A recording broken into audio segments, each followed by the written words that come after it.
Hello everyone, this video is meant to show you how to use the experiment Excel spreadsheets from Canvas for your measurement data.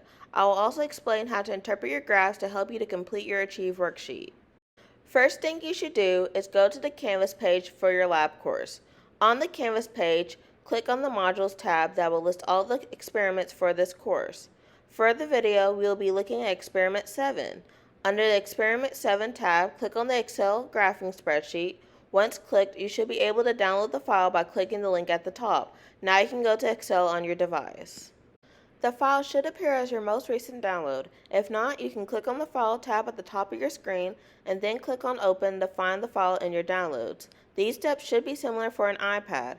For each of the file tabs at the bottom, you should have measurement data from your TA that can be copied and pasted into the boxes. Again, these steps can be done on an iPad too.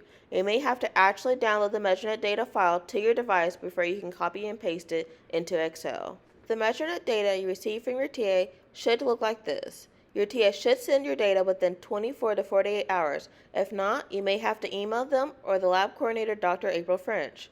Each measurement data file should correspond to a file number tab on the Excel spreadsheet.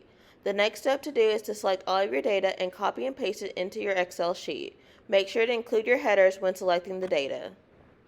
Make sure to read the top instructions and to pay attention to the headers. You should have your volume in milliliters and your pH. Once you have copied and pasted your data, you should be able to see a graph in the next tab at the bottom.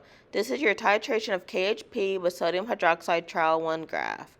Make sure to pay attention to your X and Y axis. For each graph, you should have a titration curve with an equivalence point. Your equivalence point will be halfway up the vertical portion of the curve. At this halfway mark, you can scroll over the point to see the coordinates. The coordinates will tell you the pH and the volume of your analyte.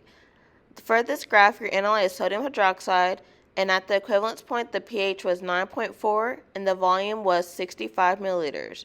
The volume will be needed for your worksheet. Now to reiterate, copy and paste your data into Excel, go to the corresponding graph. This is the titration of citric acid with sodium hydroxide, trial 4 graph.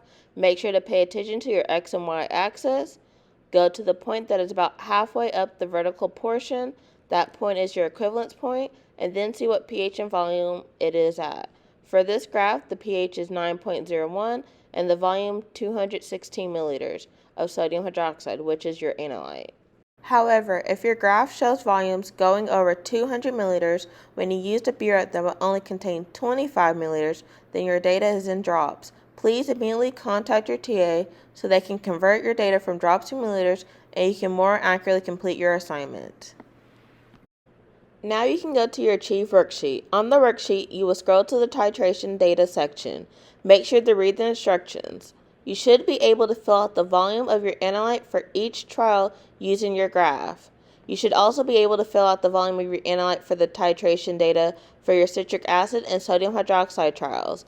Again, read the instructions at the top to help you. But if you have any questions or you are confused, please email your TA for help.